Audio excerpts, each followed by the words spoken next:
ओम दुर्गे नमः। सब भक्तों को शमता की। आज का प्रसंग है धनतेरस की कथा है। प्राचीन कथा है, धन्वंतरी भगवान की कथा है। बहुत ही सुंदर अद्भुत रोमांचकारी कथा है। जब देवताओं और असुरों ने श्रवण मंथन किया, तब श्रवण मंथन से शौदर रत्न निकले। ऐरावत हाथी, लक्ष्मी जी निकली और घोड़ा और धन्वंतरी भगवान शौदर रत्न श्रवण से निकले। भगवान धन्वंतरी कार्तिक मास के कृष्ण पक्ष के त्रयोदशी को श्रवण मंथन से प्रकट हुए, श्रवण मंथन से निकले और तभी से ये धनतेरस की प्राचीन कथा सभी के सामने चलती आ रही है। बहुत ही सुंदर कथा है। एक बार भगवान विष्णु पृथ्वी पर भ्रमण करने के लिए जा रहे थे। तभी माता लक्ष्मी बोली कि प्रभु, हम भी आपके साथ चलेंगे पृथ्वी का भ्रमण करने के लिए। तो भगवान विष्णु बोलो ठीक है, आप भी चलिए हमारे साथ पृथ्वी का भ्रमण करने के लिए। तब गए लक्ष्मी जी और भगवान विष्णु पृथ्वी का भ्रमण करने के लिए। तब भगवान विष्णु बोले, लक्ष्मी जी तुम यहीं पर रुक जाओ, जब तक मैं ना आ जाऊं तो तुम यहीं रुकना। मैं दक्षिण दिशा की ओर जा रहा हूं अपने भक्तों से मिलने के लिए, उनको दर्शन देने के लिए, तुम तब तक यहीं तक रुकना। तो लक्ष्मी जी बोली ठीक है। भगवान विष्णु चले गए। थोड़ी समय हुआ तो लक्ष्मी जी बोली मैं भी तो देखूं भगवान के कौन से भक्त हैं, भगवान किन से मिलने के लिए गए, किन को दर्शन देने के लिए गए, कौन भगवान के भक्त हैं। तब लक्ष्मी जी आगे चलीं तो आगे किसान के खेतों में बहुत ही सुंदर पुष्प फूल लगे हुए थे और कुछ खाने की वस्तुएं लगी हुई थीं। तो लक्ष्मी जी को थोड़ा मोह हो गया और लक्ष्मी जी ने उन खेतों से पुष्प तोड़ लिए और खाने की वस्तु ले ली। और तब थोड़ी देर बाद भगवान विष्णु आ जाते हैं और कहते हैं लक्ष्मी जी, तुमने इस किसान के खेत से खाने की वस्तु की चोरी की है, इसलिए तुम इस किसान के पास कुछ समय के लिए रुक जाओ और तुमने इस खेत से जो चोरी की है तो इस किसान पर थोड़ी तुम अपनी कृपा दृष्टि बना के रखो और इनके यहाँ थोड़ी धन की वर्षा करो। तब लक्ष्मी जी रुक जाती हैं, वहीं निवास करने लेती हैं किसान के पास। तब लक्ष्मी जी उस किसान के घर में निवास करने लगीं। तब लक्ष्मी जी बोली किसान की पत्नी से, बोली तुम मेरी मूर्ति की पूजा करो, लक्ष्मी की मूर्ति की पूजा करो और फिर तुम बाद में रसोई में खाना बनाना। और तब किसान की पत्नी बोली ठीक है, मैं वैसा ही करूँगी। और सुबह किसान की पत्नी ने स्नान किया, स्नान करके लक्ष्मी की मूर्ति की पूजा की और बाद में फिर रसोई से खाना बनाया और माता लक्ष्मी को भोग लगाया और सभी ने मिलकर फिर भोजन ग्रहण किया। किसान के घर पर लक्ष्मी जी ने कृपा की और किसान धन से संपन्न हो गया। उस किसान के यहाँ कई वर्षों तक माता लक्ष्मी रही, उसका जीवन अच्छी तरह से गुजरा, व्यतीत हुआ। तब समय आ गया, समय पूरा हुआ तो भगवान विष्णु वैकुंठ लोक से आ गए लक्ष्मी को लेने के लिए। तब किसान बोला मैं लक्ष्मी को नहीं जाने दूंगा, हट करने लगा। तब लक्ष्मी जी बोली तुम कार्तिक मास की त्रयोदशी के दिन एक तांबे के कलश में पैसा भर के रखना और अपने घर को लीप पोत कर स्वच्छ करना और सायंकाल पर एक घी का दीपक जलाना और मेरी विधि विधान से पूजा करना। मैं आपको कभी नहीं निराश होने दूंगी और आपके घर में हमेशा धन संपत्ति बनी रहेगी। लेकिन मैं आपको कहीं दिखाई नहीं दूंगी, लेकिन आपके घर में लक्ष्मी की कमी नहीं होगी। भगवान विष्णु बोले, किसान, लक्ष्मी जी को बड़े बड़े लोगों ने नहीं रोक पाया, क्योंकि लक्ष्मी जी चंचल हैं, एक जगह रुकती नहीं हैं।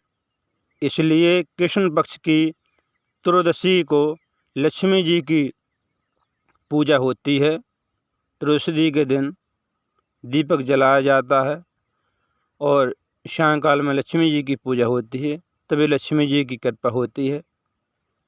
और दीपक जलाने की भी बहुत एक सुंदर कथा है। एक बार यमराज ने अपने दूतों से पूछा कि तुमको कभी मनुष्यों के प्राण लेते समय दया नहीं आती है? तब एक दूत बोला, महाराज यमराज, हमको तरुण राजकुमार के प्राण लेते समय उनकी पत्नी रो रही थी, हमारा मन विचलित हो गया और हमारे आंखों से आंसू गिरने लगे, क्योंकि उसकी शादी हुई थी और 4 दिन बाद ही उसकी अकाल मृत्यु होनी थी। नवविवाहित पत्नी बहुत विलाप कर रही थी, रो रही थी, तो हमको दया आ गई। तब यमराज बोले, दूतों कथा विस्तार से सुनाओ। तब दूत बोले, हंस नाम के एक राजा थे और शिकार खेलते खेलते हेमराज के राज्य में चले गए। उसी समय हेमराज को एक पुत्र की प्राप्ति हुई थी। तब हेमराज पुत्र प्राप्ति के लिए बड़ा उत्सव मना रहा था। तब राजा हंस का भी स्वागत हुआ और तब एक जोशी आया और जोशी ने बताया कि आपके पुत्र की अकाल मृत्यु हो जाएगी। इस पुत्र की तरुण जो तुम्हारा राजकुमार है, इस पुत्र की विवाह के 4 दिन बाद अकाल मृत्यु हो जाएगी, क्योंकि जो मनुष्य पाप करता है, अधिक पाप हो जाती, तभी मनुष्य की अकाल मृत्यु हो जाती है। तब हंस राजा हेमराज राजा को कहता है कि कुछ अकाल मृत्यु के लिए प्रबंध करेंगे कि अकाल मृत्यु आपके पुत्र की ना हो। तब हंस और हेमराज दोनों पुत्र की देखरेख करने लगते हैं। जब पुत्र जवान होता है तो पुत्र एक सुंदर राजकुमारी कन्या के साथ गांधर्व विवाह कर लेता है। अपने पिता को बताता है कि पिताश्री, मैंने गांधर्व विवाह इस सुंदर कन्या के साथ कर लिया है। और तरुण राजकुमार ने जैसे गांधर्व विवाह किया, चौथे दिन ही उसकी अकाल मृत्यु हो गई। तब उसकी नवविवाहित राजकुमारी पत्नी बहुत रोने लगी, विलाप करने लगी और तब यमदूत तरुण के प्राण लेके चले गए और उनका हृदय मन विचलित हो गया, उनके आंखों से आंसू निकलने लगे। लेकिन यमराज के दूत कर्तव्य में बंधे हुए थे। उनका कर्तव्य था कि मनुष्य के प्राणों को निकालना, ले जाना। पर वहाँ पर पहले उत्सव मनाया जा रहा था, शादी का, विवाह का, और फिर चीख पुकार होने लगी, हाहाकार मच गया, बहुत रोने की आवाज़ आने लगी,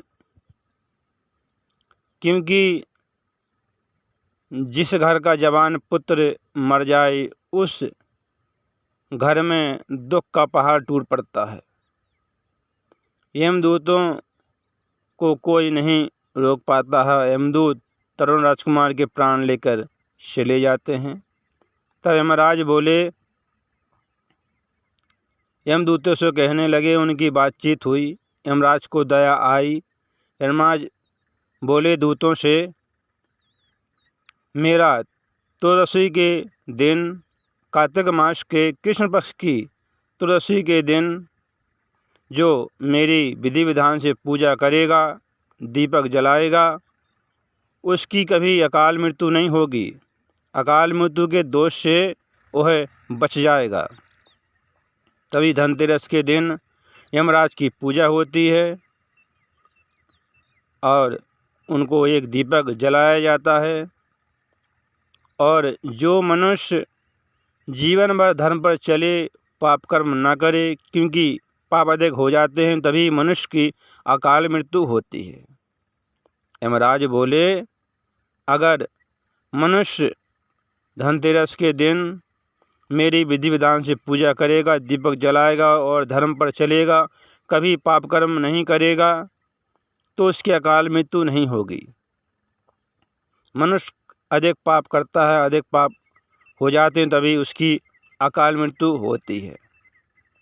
यमराज को उस तरुण राजकुमार के पत्नी पर दया आई और उन्होंने यमदूतों से कह दिया कि जो कोई त्रयोदशी के दिन मेरी विधि विधान से पूजा करेगा, धर्म पर चलेगा, दीपक जलाएगा, उसकी अकाल मृत्यु नहीं होगी। तभी से कृष्ण पक्ष की त्रयोदशी के दिन संध्या के समय यमराज की पूजा होती है और उनको एक दीपक जलाया जाता है। बहुत ही सुंदर, अद्भुत और रोमांचकारी कथा थी। कथा को सुनते रहें। एक कथा धनतेरस की भी थी और दीपक जलाया जाता है। बहुत ही सुंदर कथा थी। कथा को सुनते रहें।